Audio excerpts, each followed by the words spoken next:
Oh, les platico el tema de hoy es los gatos que me asustan. Bueno, últimamente he visto estos putos gatos que me dan vergüenza y me asustan, puto. Esos son los putos gatos. Ahí tienen una computadora que está chocando. Oh, y este es el petiso. Oh, ¿qué haciendo, no? Y está el pelotudo de la negra, no se ve porque se me... Bueno, eso fue tonto, eso fue. Pero los gatos siempre quieren, llaman a mi Toy.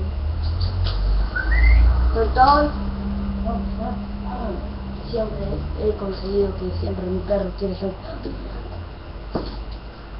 Bueno, me encanta. Siempre se pone. Y si lo pongo acá, mira lo que pasa. Si lo pongo acá.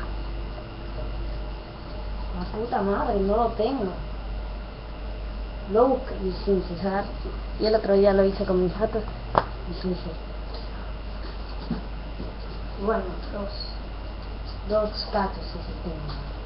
Los gatos son unos gatos. Los gatos me rajuñan, te matan, te asquerosan. El otro día ese pelotudo de mierda que está ahí en la computadora chateando y hackeando. El otro día ese hijo puta cada vez que le doy de comer más.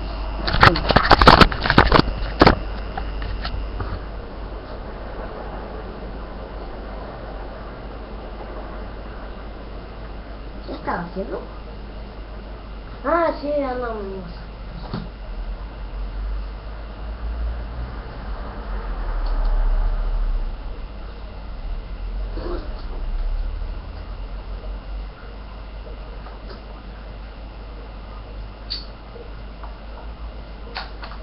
Y siempre he pensado, si puedo ser como hermano,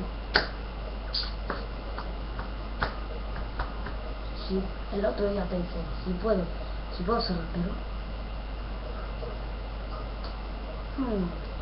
los fecha, tira país fecha, porque lo dice Germán, o Germán lo dice, así que Germán, no sé, los zapatos, yo puedo,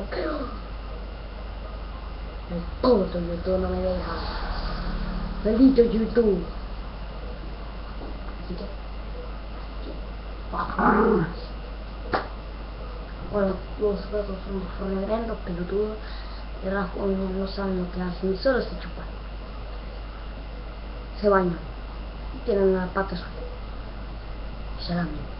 ¡Qué asco! Yo que eso me voy a bañar. Tienen miedo al agua. Y se bañan con agua también. Tienen miedo al agua, pero los gatos se bañan con agua, ¿sabes? Y eso es agua. ¡Que ha caído! ¡Mierda, han caído! Bueno, chau. Un abrazo psicológico, así que ¡chau, chau!